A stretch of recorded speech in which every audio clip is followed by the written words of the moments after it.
The Ferengi may become a part of the Federation, and in preparation of this momentous history-making edition, our newly minted lieutenants are tasked with checking out the culture to update Starfleet files, aka go and visit the culturally significant locales such as bars and gambling establishments, hotels, plus museums, and why not a public library, while Captain Freeman assists the admiral with the actual discussions with the Grand Negus about applying for Federation membership. Visit with old friends and move the Federation forward in Star Trek Lower Decks Season 4, Episode 6, Parth Ferengi's Heart Place. It was a tough pick for this week's episode's standout scenes and honorable mentions, so stay tuned until the end for some other important tidbits for the story and probably for the season as well. And for those standout scenes, let's get to those.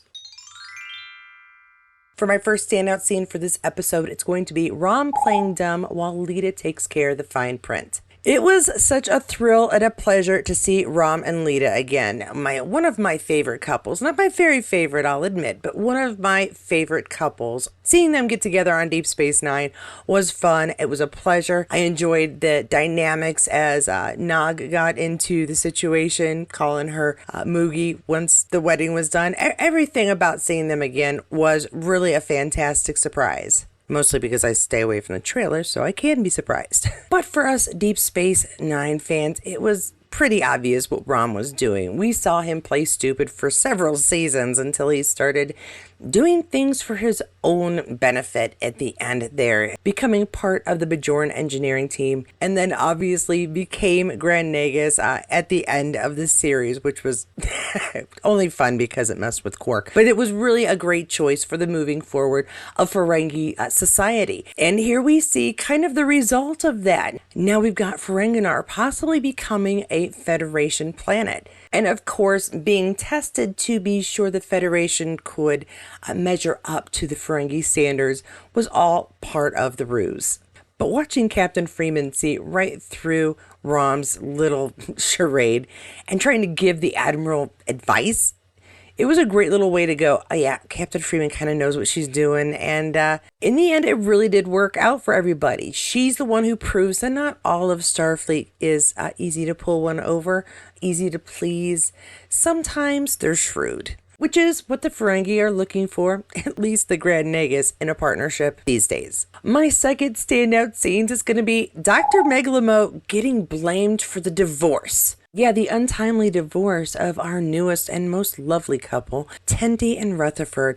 Their love has known no bounds and hasn't seen the light of day as far as I'm aware. So it was really kind of funny to watch these two try to play lovey-dovey. There's always been kind of a will they, won't they between the two, because whenever you see two people who get along really well, you kind of wonder if they went that next level up, would it be a good thing? Worked out well for me and my husband. We were friends for a while before we went out at all. So there is always that kind of possibility when you watch a show. Is it going to turn into a rom-com at some point? This was our rom-com moment. And while we kind of saw the two seemingly possibly could be, it was all way too uncomfortable to be a relationship of any kind other than friendship right now. And knowing that they were faking it and finding out there is punishment for faking a relationship to get yourself a discount on Ferenginar, it changed their tactic from telling the truth because everything was so uncomfortable. Let's face it, a photo shoot where you're supposed to press yourself up against someone intimately that you don't want to. Yeah, I'm too old to play those games, and so are they.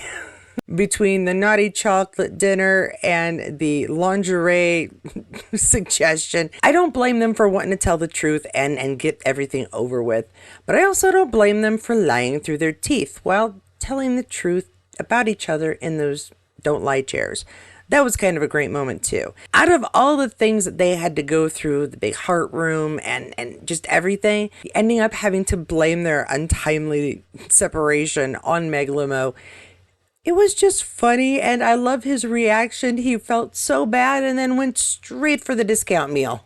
As for Mariner, well, she had a heck of a time this episode as well, kind of fighting herself from doing well. I mean, is there ever going to be a time where she just sort of says working hard and earning your place is an acceptable way to go. Possibly eventually, but not this episode. Yeah, she's starting fights when she meets up with her old friend Quim, and he seems to have grown while she is just sort of stagnant in this ever self-destroying cycle of promotion and then fight and get trouble. Honestly, I understand Quim's confusion. I don't know what she's up to either, and neither does she. We see at the end where she talks to Ransom. She doesn't really talk. She just puts her head down, and he wouldn't understand because she doesn't understand. I don't understand. Hopefully at some point we'll all understand. But for Mariner, my favorite scene during all of this was that heart-to-heart with Quim at the Memorial for Lost Prophets, which was also a great little nod in this episode to Ferengi culture and the slight differences in what we might be memorializing. But it was that moment in this episode where it makes her question her actions. Her friends aren't understanding her actions. Maybe it's time to take a deeper look at why she's doing what she's doing, and hopefully that will lead to something soon for her. I'd like to see a change and see her not only embrace the fact that she is a good officer, but excel at it and maybe actually try to push herself forward. And that's my mommy lesson for the day. Let's head to that mid-roll. And we've reached that halfway point. If you've enjoyed this video so far, please don't forget to like and subscribe below. You can always join as a Patreon or a member of this channel to get a little extra content, sometimes behind the scenes updates. And if you're a patron, you'll get these videos with no ads on the Patreon side. Of course, if you'd just like to do one little thank you, I always accept super thanks below. And now it's back to the video. For my first honorable mention, it's going to be Lita and ROM. Yeah, it's not really surprising. I love to pick out a character every now and then, but I'm going to take both of them. Seeing Lita and ROM, like I said before, just having them be on the show was great. Not just ROM's little I'm dumb play, but just actually having them on board, reminding us, yes, he is Grand Negus. And Lita was always a shrewd woman. It's part of the reason ROM liked her so much. And when it comes down to it, it gives us a great opportunity to not just revisit Ferenginar and Ferengi culture in general, find out some other little tidbits, like if you lie about your discount, you're probably going to go work in some sort of slave labor. Yeah. But we get to see that they're still together, that Ferenginar is thriving under ROM's assistance, rule, guidance, however you want to put it. And Lita, as first clerk, has fallen into the position beautifully. I am just really glad to see that these two not only work together, but are thriving together and helping to bring Ferenginar forward into the 24th century with a really interesting public library. For my second honorable mention, it's going to be the fact that ads lie. Okay, the entire thing with Boyler, I wish I could have picked a best scene for this, but it's just the zombieism of Boyler and the fact that television entertainment like that can be so zombifying. I mean, have you ever binged something? Well, I'm going to guess you have. I've been on crazy binges where it's like almost hard for me to pull myself away to get things done that I need to get done. But you can get drawn in so badly, and Boimler's experience was just a perfect play of that truth. And at least he has friends who are willing to pull him out of that when necessary, or at least an officer who's willing to send security to pull him out. My third honorable mention is going to be just the fact that the Ferengi are going to join the Federation. I liked the contract discussion, even though it was more of a test. But the fact that we get to see this new addition, we know Ferenginar does join the Federation, and so seeing them apply and get the ball rolling, it's kind of cool because generally it seems like we see more throwbacks on Lower Decks rather than new and interesting things, historically speaking, being brought into the Star Trek universe. So that was a really cool little change, I guess, for this episode. And I enjoyed being able to watch it in cartoon form. Obviously, it makes it so much easier to see some of our favorite characters that way. And it gets used in just the best ways. This is one of those ways. Building the future of the Federation right here on Lower Decks.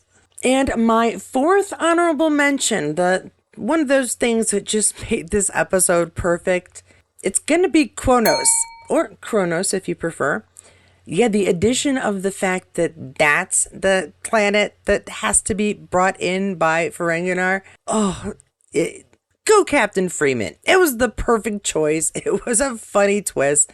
And it even caught Lita and ROM off guard. It was great. I appreciated it. They appreciated it. Yay Ferengi. Yay the Federation. Once again, we do see why Captain Freeman, well, is the captain. Now, of course, those are just my picks, and there were tons of things in this episode that did not go on my list, but are absolutely important to the story and probably important to what's going to come next in the rest of the season.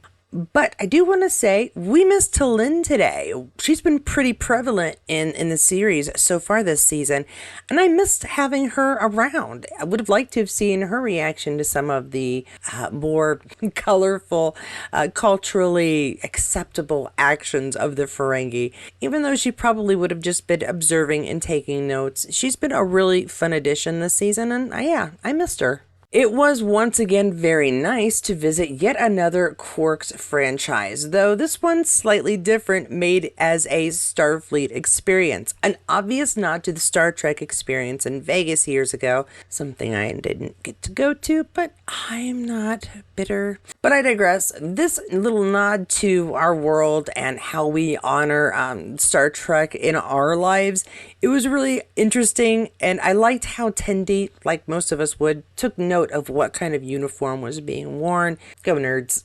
When all is said and done, after the fake romance of Rutherford and Tendi, I'm honestly more confused about their relationship than I was before. I'll be honest, even in cartoon form, I wonder about people's relationship when they get along. Wouldn't it be nice to see them actually get together? You never know. Sometimes those couples work out really well. Occasionally they don't, I'll be honest, but sometimes they're some of the best couples, these friends who became lovers later. And so I have kind of wondered, will they get together? And I think what's obvious, there's some attraction there, but they just don't want to admit it. And quite frankly, they are really great as friends. It's sort of fun to see how they do finish each other's sentences, but they also just love being around each other and work well together. So why mess with perfection? Unless the writers decide to later, in which case I'm all for it. I also enjoy Mariner's just continued journey of self-discovery, self-destruction, really, but hopefully eventually she'll build herself up and not just have to have Ransom stick his nose in or her friends stick their nose in. She'll finally figure out that she is worthy of all of the accolades that she earns, of all the knowledge she's gained. And if she just put her best foot forward, she'd probably be a commander in no time, but that wouldn't be nearly as entertaining, would it? And one more tidbit to point out, not only is the rogue ship apparently able to communicate, we saw that with our Ferengi lower decks folks, but its attacks are part of the reason these discussions happen with Ferengi and the Federation in the first place. This here was a wonderful episode with incredible Ferengi nods, Deep Space Nine nods every now and then. Everyone loves a self-sealing stem bolt. And we got some additional facts and some interesting references about things maybe we didn't know before. I honestly didn't know that if you scam a Ferengi for a discount that you could become slave labor. But I'm not really surprised by that either. And while I'm at it, it's said this way. Lieutenant's junior grade, whatever. Brought up by English teachers, couldn't help it. Thanks so much for checking out the picks for this week's episode. And don't forget, in honor of the continued strike of our talent, I'm including a discount code worth 15% off of your purchase at Katie's Corner in Space shop, hosted by Spring. This discount goes on until the 31st of this month. And so I'd like you to go check out the shop. Use the code SAGDEAL, that's SAGDEAL, to save a bit of Latinum on your purchase. And yes, this shirt is available. It's one of my favorite new ones. Until next week's review, check out any one of these videos as well. Don't forget I do Outlander and some updates on the strike as itself. Until next week. Thanks so much, and I'll see you there. Worth 15% off your total up until the 31st of this month at, you know what? I'm going to try and say that again. And it even caught Lita and not. Generally, it seems like we see more throwbacks